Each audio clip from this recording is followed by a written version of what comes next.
رسول کریم صلی اللہ علیہ وسلم نبوت ملنے کے بعد 3 سال تک خصوصی طور پر اسلام کی دعوت دیتے رہے۔ آپ علیہ السلام نے اعلانیہ طور پر اسلام کی دعوت نہیں دی۔ پھر جب 3 سال کے بعد رسول کریم صلی اللہ علیہ وسلم کو حکم ہوا کہ آپ اسلام کی دعوت علی الاعلان پہنچائیں، لوگوں کو اعلانیہ طور پر اسلام کی دعوت دیں، تو آپ علیہ السلام نے اعلانیہ طور پر اور عمومی طور پر اسلام کی دعوت دینا شروع کر دی۔ رسول کریم صلی اللہ علیہ وسلم نے جب عمومی طور پر اسلام کی دعوت دی تو اسلام کی تعلیمات کو بیان کیا، اسلام کے احکامات کو بیان کیا اور ایک اللہ کی عبادت کی طرف لوگوں کو بلایا، اور اللہ کے علاوہ جتنے بھی لوگوں نے اپنے معبود گھڑ رکھے تھے ان سب سے روکا اور ان کی حقیقت کو لوگوں کے سامنے بیان کیا۔ تو لوگوں کو، ادھرمیوں کو آپ علیہ السلام کی یہ باتیں بری لگنے لگیں۔ ان کو یہ برا لگنے لگا کہ برسوں سے ہم جن معبودوں کی پوجا کیا کرتے تھے، جن بتوں کی عبادت کرتے تھے، یہ محمد صلی اللہ علیہ وسلم ہم کو ان کی عبادت اور پوجا سے روکتے ہیں اور ہمارے عقیدوں کو، ہماری آستھا کو غلط بتلاتے ہیں۔ تو اس کا ان لوگوں کو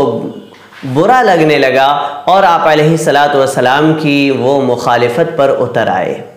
خواجہ ابو طالب نے جب یہ دیکھا تو وہ بھی کھلم کھلا اور علی الاعلان حضور علیہ السلام کی حمایت میں اتر آئے۔ معاملہ اسی طرح سے چلتا رہا، یہاں تک کہ کفار نے، ادھرمیوں نے ایک میٹنگ بلائی اور اس میٹنگ میں مشورہ کرنے کے بعد ان کے جو سردار قسم کے لوگ تھے وہ ابو طالب کے پاس آئے اور ابو طالب سے کہا کہ آپ دیکھ رہے ہیں کہ کس طرح یہ ایک نیا دین لے کر آئے ہیں اور ہمارے معبودوں سے ہم کو روکتے ہیں، ان کی کمیاں بیان کرتے ہیں، ان کی کمزوریاں بیان کرتے ہیں، اور ہم جن باتوں کو مانتے ہیں، ہمارے جو عقیدے ہیں ان سے یہ ہم کو روکتے ہیں اور ان کے بارے میں کہتے ہیں کہ یہ جو تمہارے عقیدے ہیں یہ غلط عقیدے ہیں۔ اور اس طرح کی انہوں نے ابو طالب کے پاس شکایتیں کی کہ آپ اپنے بھتیجے کو روک لیں، تو ابو طالب نے ان کو نرمی سے سمجھا بجھا کر واپس بھیج دیا، اور رسول کریم صلی اللہ علیہ وسلم برابر اپنے کام میں مصروف رہے، لوگوں کو اسلام کی دعوت پہنچاتے رہے، دین حق کی طرف لوگوں کو بلاتے رہے جس دین سے لوگ بھٹک گئے تھے۔ پھر دوبارہ ادھرمی لوگ یعنی کفار مکہ حضرت خواجہ ابو طالب کے پاس آئے اور بڑے غصے والے انداز میں کہا کہ اے ابو طالب، تم ہم میں سب سے بڑے ہو، سب سے زیادہ عزت والے ہو، لیکن تمہارے بھتیجے کی وجہ سے ہم لوگ پریشان ہیں، یا تو تم اسے روک لو ورنہ ہم سارے کے سارے لوگ اکٹھا ہو کر تمہارے خلاف جنگ لڑیں گے، یا تو تم نہیں رہو گے یا ہم نہیں رہیں گے۔ خواجہ ابو طالب نے معاملے کو سلجھایا، ان لوگوں کو خاموش کرایا اور واپس بھیج دیا۔ اس واقعے کے بعد خواجہ ابو طالب بہت پریشان ہوئے اور رسول کریم صلی اللہ علیہ وسلم کو بلا کر سارا ماجرا سنایا اور آپ علیہ السلام سے کہا کہ آپ کچھ کیجئے، ہم لوگ بڑی پریشانی میں مبتلا ہو گئے۔ تو رسول کریم صلی اللہ علیہ وسلم نے اپنے چچا سے کہا کہ اے میرے چچا، جو کچھ میں کر رہا ہوں یہ مجھے اللہ کی طرف سے حکم دیا گیا ہے، اگر یہ لوگ میرے ایک ہاتھ میں سورج کو لا کر رکھ دیں اور دوسرے ہاتھ میں چاند کو لا کر رکھ دیں اور پھر یہ کہیں کہ میں اس دین کی دعوت کو چھوڑ دوں، تو اللہ کی قسم میں اس وقت بھی دین اسلام کی دعوت کو نہیں چھوڑ سکتا۔ جب خواجہ ابو طالب نے رسول کریم صلی اللہ علیہ وسلم کا جواب سنا تو انہوں نے بھی کہا کہ میں مرتے دم تک آپ کا ساتھ دوں گا۔ اور پھر خواجہ ابو طالب نے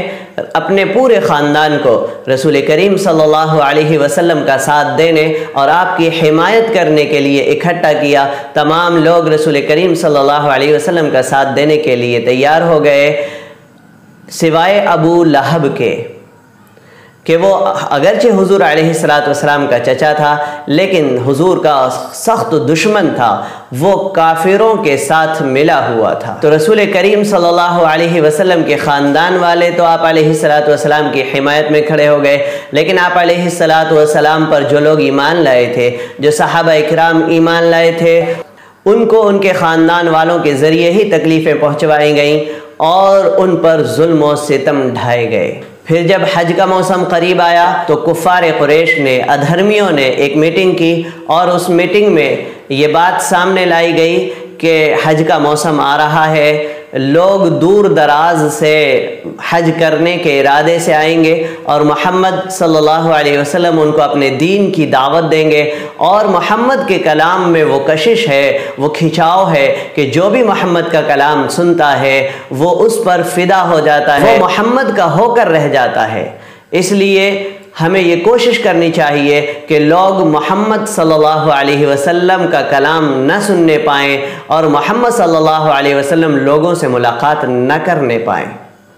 تو اس کے لیے ان لوگوں نے یہ طے کیا کہ محمد صلی اللہ علیہ وسلم کو ساحر اور جادوگر کہہ کر مشہور کر دیا جائے، اور جہاں بھی محمد صلی اللہ علیہ وسلم جائیں ان کے پیچھے کچھ نوجوانوں کو لگا دیا جائے جو ان کا مذاق اڑائیں، جو ان کو ساحر یعنی جادوگر کہیں، اور مکہ سے باہر کے آنے والے لوگوں کو پہلے ہی مطلع کر دیا جائے کہ مکہ کے اندر ایک جادوگر موجود ہے، اس سے مت ملنا ورنہ وہ تم میں آپس میں پھوٹ ڈال دے گا۔ تو ادھرمیوں نے اس طرح کا پلان بنایا اور اس پر انہوں نے کام کرنا شروع کر دیا، لیکن انہیں کیا پتا تھا کہ جو ان کا پلان ہے وہ رسول کریم صلی اللہ علیہ وسلم کی دعوت کے پہنچانے میں اور زیادہ مددگار ثابت ہوگا۔ ہو سکتا تھا کہ جو لوگ باہر سے آ رہے ہیں حضور علیہ السلام کا وہ تذکرہ ہی نہ سنتے اور حضور علیہ السلام ان سے ملاقات ہی نہ کر سکتے، لیکن ان لوگوں نے حضور علیہ السلام سے پہلے ہی حضور کے بارے میں جب ان لوگوں کو بتلایا تو ان لوگوں نے حضور علیہ السلام سے ملنے کی خواہش ظاہر کی، اور حضور کو تلاش کر کے وہ لوگ خود حضور سے ملاقات کرنے لگے۔ اور اس طرح جس دعوت کو، جس دین کو انہوں نے روکنے کا پلان بنایا تھا، خود انہی کے کام سے، انہی کے منصوبے سے اور انہی کے عمل سے وہ دعوت اور زیادہ لوگوں میں پھیل گئی۔